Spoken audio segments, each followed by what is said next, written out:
Rodney Sabourdi, donc je suis chargé de mission auprès du préfet de région,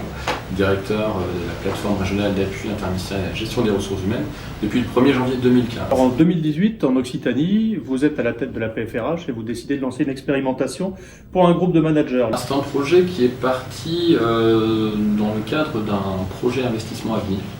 Et je me souviens encore, le SGAR à l'époque nous avait dit ça serait chic si on pouvait obtenir quelques crédits pour mettre en place ce laboratoire d'innovation territoriale, puisque c'est l'objectif de ce PIA, et pour lequel il fallait imaginer ce que pouvait apporter la PFRH en termes de plus-value, et qui pour moi était comment acculturer les managers à utiliser de nouveaux outils tels que les laboratoires d'innovation, et donc à manager différemment aussi leurs équipes. Il m'a paru important de fédérer autour de ce projet plusieurs partenaires en interministériel, de tous horizons, à la fois au niveau local et également au niveau de l'administration centrale. Alors au niveau local, il s'agit du CVRH de Toulouse en premier lieu. Pourquoi le CVRH de Toulouse? Parce que c'est l'opérateur de formation du ministère de l'Équipement qui historiquement a toujours porté des enjeux de montée en compétences de leurs managers, de parcours professionnel. Donc j'avais envie de capitaliser sur cette histoire, puisqu'on a la chance à Toulouse d'avoir ce centre de valorisation des ressources humaines. Ensuite, il paraissait indispensable aussi d'être accompagné par l'Institut régional d'administration de Bastia, qui couvre notre territoire et qui forme les attachés d'administration des managers de demain. Ensuite, je ne pouvais pas non plus ignorer tout le travail partenarial qu'on fait depuis de nombreuses années avec la délégation régionale de la formation du ministère de l'Intérieur. Et ensuite, une fois qu'on avait ces trois acteurs au niveau territorial, il me semblait important aussi de rattacher ce projet à l'administration centrale, donc bien évidemment en associant la DGAFP et le bureau en charge de la formation, et également l'école de modernisation de l'État, qui relève aujourd'hui de la direction interministérielle de la transformation publique. Vous deviez décrire l'EIM en quelques mots, son esprit, son organisation, sa philosophie.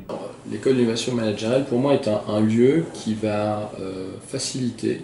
la rencontre de managers en interministériel ou en interfonction publique, et un lieu où on va faire un pas de côté, apprendre à regarder les objets du quotidien et de manière un petit peu décalée pour pouvoir associer l'ensemble de ses collaboratrices et collaborateurs au projet de transformation, et également insuffler dans cette façon de manager à la fois la prise d'initiative individuelle des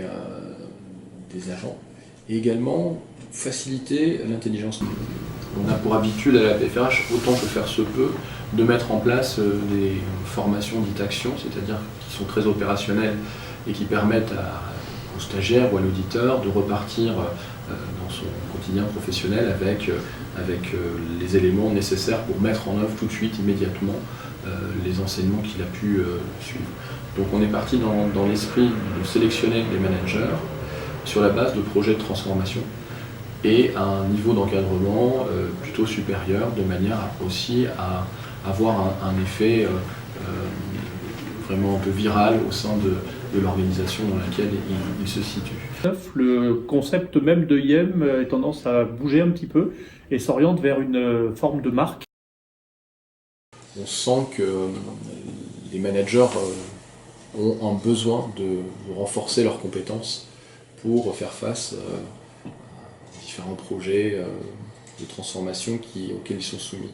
Et donc on a la volonté au sein de la PFRH de rassembler l'ensemble de l'offre de formation pour les managers sous le timbre de l'école d'innovation managériale. Au travers de cette marque, on recherche également un gage de qualité par rapport au partenariat qu'on a envie de nouer avec le campus de la transformation qui a été récemment lancé par la direction interministérielle de la transformation publique. Et quelque part, dans l'offre de formation qu'on pourrait proposer, on imagine que quelques-unes de ces formations pourraient être, là encore, marquées du sceau du campus de la transformation et relèveraient un peu d'une offre premium pour nos managers.